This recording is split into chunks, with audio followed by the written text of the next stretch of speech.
Hi guys, welcome to another episode of the world famous podcast, Beating the Press, with your two hosts, myself, Ty, and obviously got the brilliant Kristian with us as well. Today we will continue our journey at looking back at previous World Cups, and we have reached the fantastic, magnificent, greatest World Cup of all time, World Cup 2006. Completely and utterly no bias in that at all. If this is the first time you're joining us, hello and welcome to the world's greatest podcast, Beating the Press. Thank you for joining us. It's great to have you on board. Hopefully you'll enjoy this podcast, or you'll just enjoy this little couple of minutes and you'll click like, subscribe, share it with your friends and family, and help us get rich and famous. Not so much rich and famous, just help us out. So that's all we need.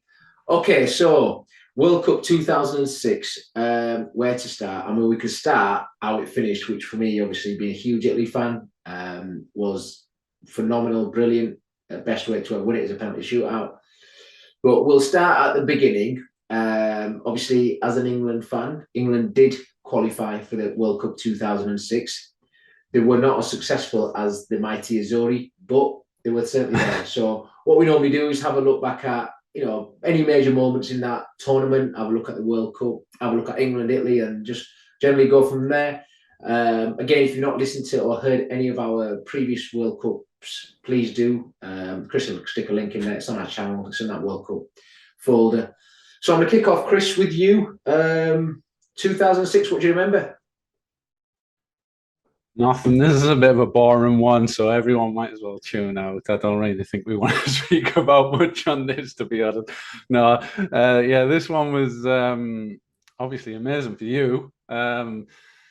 England were going through a bit of a phase, weren't they? So this was the golden generation. For those of you that don't know, it was Lampard, Gerrard, I want to say Ferdinand, Ashley Cole, the likes of those players. Rooney, Owen,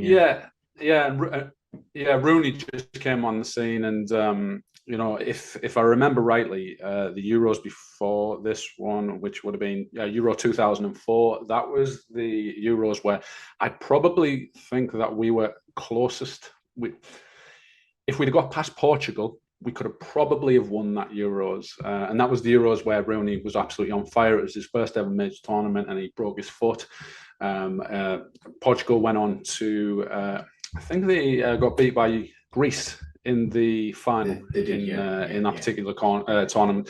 So I feel like that was a tournament which we missed. But then obviously we came into this one with a lot of hope because, we had, again, all those players, and we also had David Beckham, who was at Real Madrid at the time, and high hopes, and it helped that we had not a really good group to start off with. Obviously, we had Sweden, Paraguay, and Trinidad and Tobago, but I do remember playing against Trinidad and Tobago, and I think it was Dwight York playing at that time. It might have been. I think he might have been. Yeah, he would have been. Yeah. But there was a guy called Chris Birchall. I've just looked him up there. Chris Birchall. Is he the guy with the dreadlocks? He was a white guy. Oh, right. He was the white guy playing it for Trinidad and Tobago.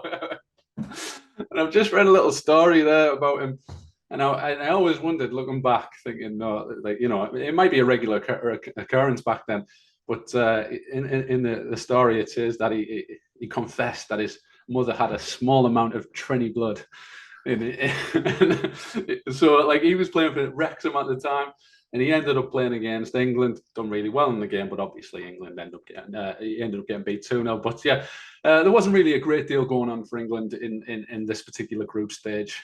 Sorry, this is one of the things I wanted to ask you, right? This is one of the things I wanted to ask you, and I don't believe in if you win the tournament, it doesn't matter who you played along the way. Now, looking through Italy's draw, would you say that this was one of the more favourable wins of a World Cup, draw-wise? No. I mean, if we're looking at, if I remember right, Italy had they played Australia, and Australia were decent, and they scored late. I think it was extra time. I mean, even you had a man sent off as well. You had a man sent off in that. Yeah, I think Crossover got sent off. Someone got sent off, and they scored late against Australia in the knockout stages. And I think the quarter final they played Ukraine 1-3. That was quite comfortable with. But then moving on from that, it was like the big boys. Obviously, we played Germany in the semis and then France in the final as well. And for me, looking back, my sort of lasting memory of that World Cup was the Germany game when Fabio Grosso scored. It went into extra time and it was just like literally back and forth. I mean, Germany were obviously the hosts as well. They'd just beaten Argentina in the quarters on penalties. And it went back and forth. And then Grosso scored that goal with that little reverse pass. And he put it in the opposite corner with his left foot. And I just went absolutely batshit crazy. There wasn't long left. And then I remember on the break, it was literally about 2 or 3 minutes left of extra time. And Italy had broken. It was Geladino. Geladino was running back past and he's slowing down. Del Piero's coming on his outside. He's chopped it, like little layer back. Del Piero's coming, opened his body up and put it in the top corner. And it was just like, that's it with there. Do you know what I mean? It was unbelievable. And those emotions, because I mean, you know, Italy, if you go back to sort of 1990, they lost in the penalties in 1990, World Cup 1990 in the semi-final, they lost in the final of the 94 World Cup, they lost in the quarterfinals of the 98 World Cup. 2002 was obviously South Korea when they got done by the ref, and then this is the first one they got penalty shootout again, you know, going through to the final against France. So the whole thing just sort of felt, oh no, not again. But we'll talk about the World Cup in just a little bit in the final. We'll go into that, but that was just my lasting memory. I mean, Italy, the Ukraine game was probably the easiest, comfortable one. And it was obviously a thing about having to really make a stamp our authority and make our mark and early on in the tournament as well. So the getting through the group was just, I mean, even though you say it's easy, you know, because Italy have gone out, you know, in group stages, but obviously after that as well. So yeah, it was really important we got through. Then the semi-finals was started, you know what I mean, when I really sort of believed, because it's always tough, you know, and I always feel with it, you know, it was a time when Francesco Totti was just, you know, the team we had at that time was just phenomenal. My only regret of that World Cup is obviously, for those that don't know, Paolo Maldini is my favourite all-time player, and he'd retired just before the World Cup, so he wasn't going to play this tournament, and you know they obviously ended up winning it, and he wasn't there. But then we know you had players like, you know, you got Cannavaro there, was phenomenal. Buffon was there, was Pirlo, De Rossi, Gattuso, we had Totti. Do you know what I mean? The team was just Luca Toni as well, who was just brilliant up top. Zambrotta was like, you know, go down in history as one of the best fullbacks the game's ever seen, could play either fullback. The team was just, Fabio Grosso really came out of nowhere and ended up being the hero at the end as well, you know. So yeah, just that was my only sort of little down point. Even looking back now, I think Maldini probably thinks so. I don't think he'd have probably been able to play because he was way too old, but it was just one of those, it's just before. I just like I mentioned how England done in the Euro 2004, saying that it was one of our best times where we potentially could have won it. I looked back as well, and Italy, they got knocked out in the group stages of Euro 2004, and you know you still had I think around about 5 or 6 players from your last game, the last game that you lost. The last game that you played in that tournament to the World Cup final. That was around about 5 players. And but what I noticed, obviously, manager changed from Trapattoni to Lippi. Yeah. What were the biggest change between the two of them? Was there much of a change? Yeah, huge change. I mean, anyone who knows the game will know that Trapattoni and Lippi are 2 very different managers. So you got Trapattoni, who very sort of pragmatic, defensive, you know what I mean? Pretty much like a bit like a Southgate, I'd say. And then you got Matteo Lippi, who was one of the greatest managers the game's ever seen, and he was obviously really successful with Juventus, and he was just a tactical genius. He wanted his team to play front foot attacking football. He got the balance of the team absolutely perfectly right. So the difference was just sort of chalk and cheese, and you know there wasn't no surprise when Trapp got binned off and in came Matteo Lippi, you know, to Italy win the World Cup. So yeah, huge changes, and the whole, you know, like for those of you watching this and listening and saw Juve play sort of in the late 90s and early 2000s, will just understand the brand of football that Lippi played and how he understood the game, and you know how good his team were to sort of watch. And it was even the Germany game, I remember in the semi-final, it wasn't like, you know, we might have, like the Euro 2000 were quite defensive, you know. I know we were down to 9 men against Hungary, which you'd obviously have to be, but we had we really went, you know what I mean, hammer for the tongue, sort of as it was against Germany in that semi, just going like back and forth, and eventually obviously the attacking prowess of ours just sort of we got enough goals to get us through. Yeah.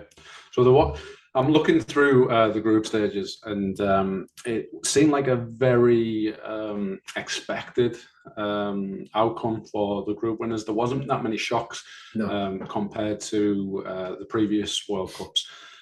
So obviously the favourites pretty much progressed into the round of 16. So I just wanted to get your opinions on a couple of the teams that were in there. So back then we had Argentina. This was a World Cup where it was Cristiano Ronaldo and Lionel Messi's first ever World Cups. Ronaldo played more of a part.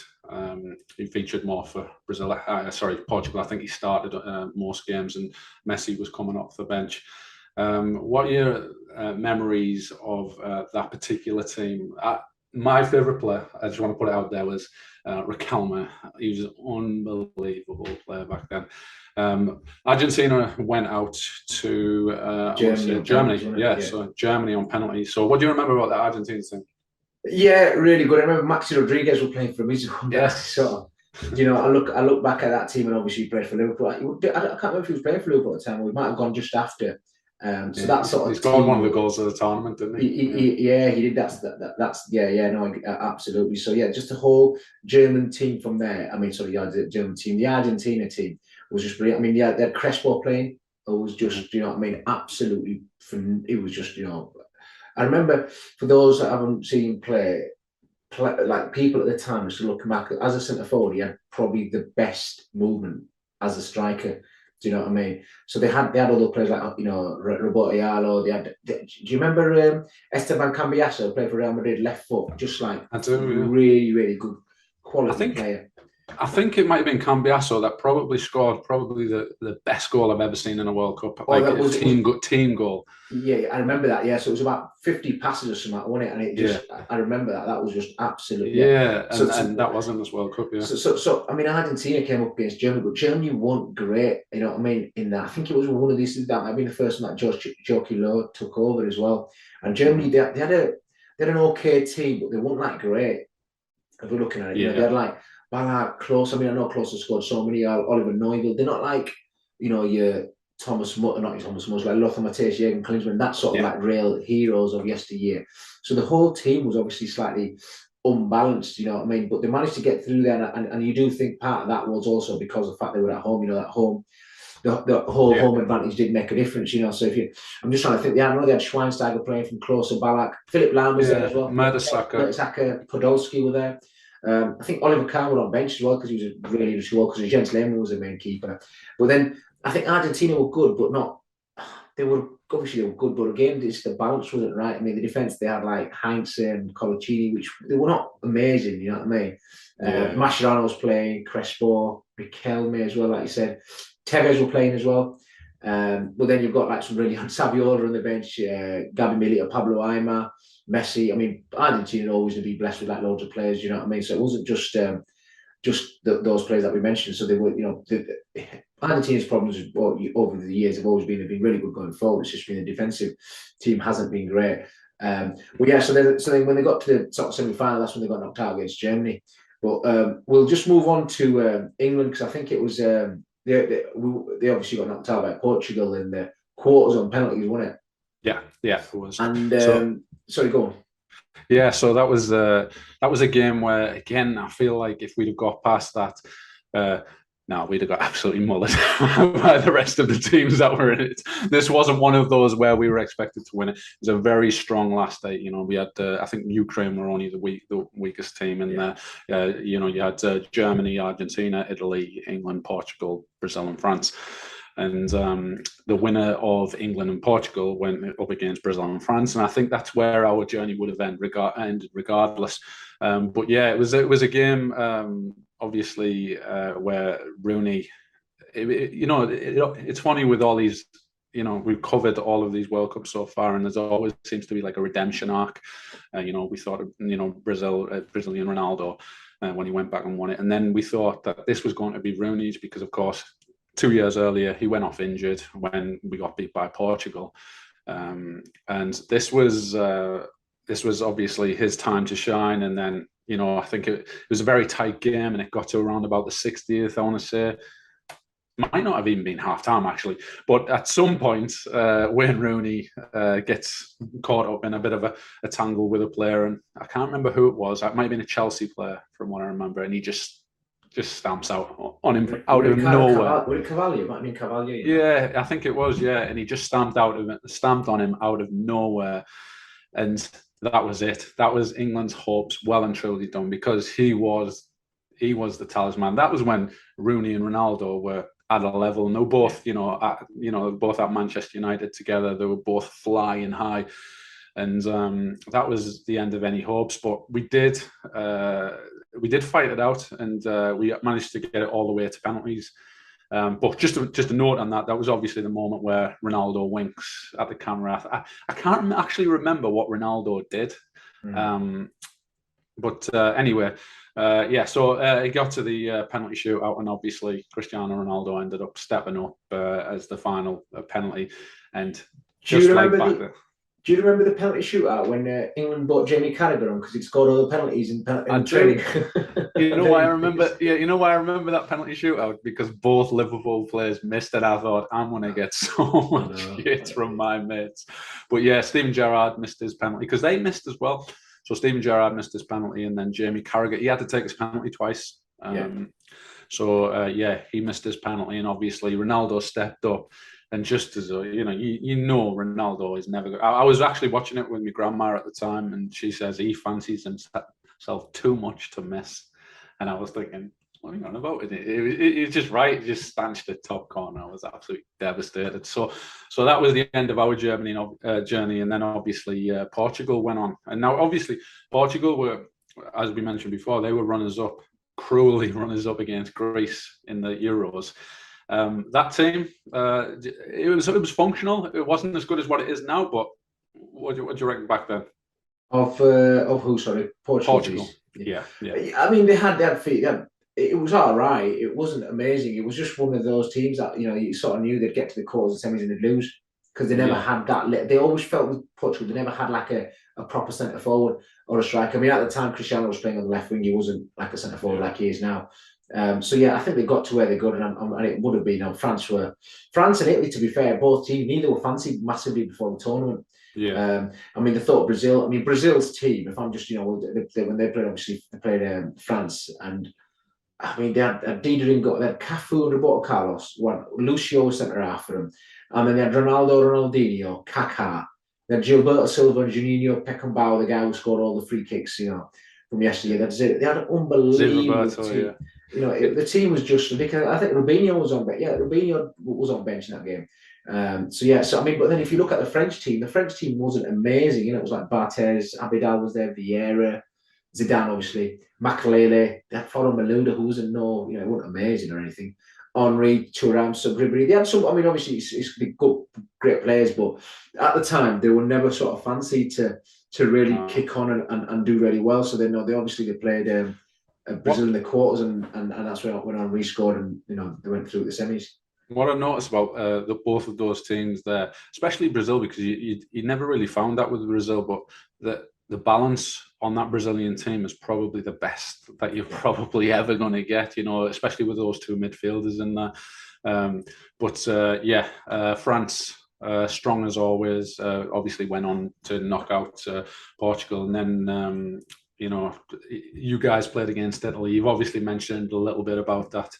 Do you remember that being a difficult game? Or the Germany game? Yeah. The Germany game, yeah. Sorry. Yeah, I mean, I remember when Germany played Argentina. I didn't want to play Argentina. I thought Germany were beatable because Germany were not a great side. Like I said, it was very much they massively overachieved to get there, and they got that far because of home advantage. Obviously, plays a huge part. But I always fancied us against Germany. You know what I mean? And then obviously the way it worked out, we had to score like two really late goals in extra time. And then the other game was obviously Portugal against France. And if I remember right, Zidane scored a penalty, didn't he? Sort of midway through the first half. Yeah, and off the crossbar. Yeah, and that was obviously enough for them to go through. And then on to the final, we went against France against Italy. So what do you remember of the final? Oh no, was it? No, sorry. Zidane's goal against Portugal was like I think it was a bottom corner job. He seemed to always score against Portugal in penalties. But I remember in the final, it being highly contested. I thought it was going to be a bit of a not a gimme for France, because you never get that against Italy, but they were. It was a potential for them to win 2 World Cups in 8 years, and with Zidane, he was probably the best player in the world at the time. You had that Galactico team. You had Figo, Ronaldo, and all them around about that time. And I just remember I think it was this game where he had a penalty, and did he dink it? And it dinked it, hit the crossbar. Hit the crossbar, went in, and he's like, it's one of those where the linesman getting it. There was no goal line technology at the time. Yeah, and you're like, he's giving it, and you're like, to have the nerve to do it. I remember Pirlo doing it in a World Cup game against England, but to do that in a World Cup final where he's dinking it against Buffon, unreal. But he got away with it at the end. It was quite lucky. And then you guys obviously. Materazzi equalised for us, Yeah, but obviously the standout moment was the Street Fighter moment. So there's like a million memes that have been done for it. So for those of you who have seen that, I'd imagine you are, when Zidane turns and headbutts Marco Materazzi. That was in this World Cup final, so that was him doing that. He was the best player in the world at the time. Did he call him his sister something else? Well, he comes back now, and I was like, Materazzi's gone, your sister's a whore or something. Do you know what I mean? And Zidane, but I mean, you can say anything you want about my family in the World Cup final. I'm not going to say off. Yeah. Do you know what I mean? It's like, surely you're a professional footballer. That's happened to you before, so I'm not buying that or having that. But that obviously did happen, and he's obviously turned around. It's like, it was just because I remember the game. The camera was somewhere else, and I was living in Manchester at the time, and the ref just got red card to Zidane. I'm like, you just think, what's happened here? Yeah. And they showed the replay. I'm like, oh my god, wow, I can't believe he's just done that. That's right. And then the lasting image I've got of him is just walking past the World Cup. Didn't even look at it, like the World Cup's there. Yeah. And he just didn't even look at it, just straight down the tunnel and away he goes. And then obviously it went to penalties as well from there. And that was Zidane's last World Cup, was it? It was, yeah. Yeah. What a way to finish. And then obviously penalties, and I've just mentioned how it was, for the last 4 World Cups, Italy got knocked out on penalties in the semis, quarters, and a final. So you weren't confident. And then so we were. I mean, I wasn't massively confident, and I remember watching it. Pirlo, Materazzi scored, Rossi Del Piero, and it was. And I remember like Trezeguet missed for France, and he scored the golden goal against us in Euro 2000. Do you remember this final there? Redemption arc again. Yes, it really does, and he's missed that. And then Fabio Grosso, it's almost like, I mentioned Maldini not playing and not getting, because he's retired. The guy who replaced him, when I say replaced him, the guy who was following on at left back in his position, Fabio Grosso, scores the winning penalty. It's like poetry in motion, do you know what I mean? And it's just the way it just lives on through. And I remember when he stepped up and he put it away, I just went absolutely crazy. I mean, it was unbelievable. The emotions were just like, I wanted to cry, I wanted to laugh, I didn't know what I wanted to do, and because it was almost like since '94, obviously, I can, it's when I really got into football, and Italy. That's when I sort of fell in love with Italy, and at that time, obviously, your emotions are just completely, I was heartbroken. I was 11 years old, 12, 11 years old, something like that. Yeah. And then to sort of come, 8 years later, or 12 years later, and then, I managed actually, I'm 23 at the time, and then that to happen and then scoring, it was almost like 12 years of pain and emotion just got, see you later, thanks for coming. and one thing that I do remember from that night as well is like, my dad, I remember, for those of you who watched the 94, was like, my dad was watching me, he was like, why are you supporting Italy? You're born in Pakistan, you live in England, you got no family at all to Italy. And I was like, you'll never understand. He rang me actually, because he was living in Pakistan at the time, and he rang me and he said, your team's won. And it was like, it was such a weird moment. It was like, you almost felt, because my dad's not like that. He's like the most, he's proper hardcore. He's like, she doesn't show no emotion or anything. And he must have watched it and rang me, and he said to me, he obviously knew the love I had for Italy and they're my team. And he rang me, and I still remember that. And I probably won't remember it forever. And he rang me and he said, your team's won. Yeah. And I just started like, I know. I said, I was like, remember we lost a penalty. Like you weren't watching. Yeah, so we lost a penalty shootout 12 years ago, and we're back now, aren't we? Won. So that was just, it was a great moment. And even your dad has a redemption arc on that as well. Yeah, so it does. It's mad, isn't it? We keep going forward. We'll find stuff. You know what I mean? Looking back at this. But yeah, that was just and then obviously, they won it, and then the joy, the emotion. It was like sheer relief. It was just brilliant, absolutely phenomenal. That I remember, that was a great World Cup for me, obviously. Brilliant. I'm going to ask you to do a question of the day shortly, but I'll just quickly wrap up top goal scorer. So that is Miroslav Klose with 5 goals, and then there wasn't anyone on 4. He had to go to 3 with the likes of Thierry Henry and the Brazilian Ronaldo and Zidane and a couple of other names, just to wrap that up.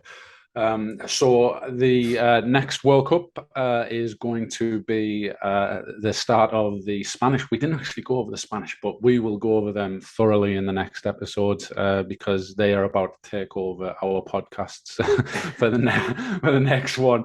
What Ty describes as the greatest national team of all time. So I'm just going to hand you over to Ty for the question of the podcast. Yeah, so the question of the day for me is like, obviously with my, for me, I was looking forward to doing this podcast just simply because it was the time when Italy sort of like put the wrongs of the past right. And the question for the day is, and I'll type it up in a more coherent sentence as opposed to me just sort of mumbling on now, is what World Cup for you is the one that you felt some sort of redemption for your country?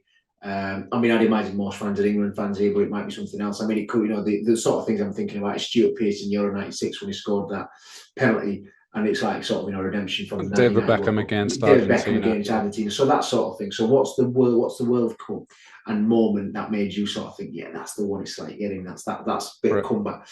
Karma. That's karma playing. It's working its magic over that.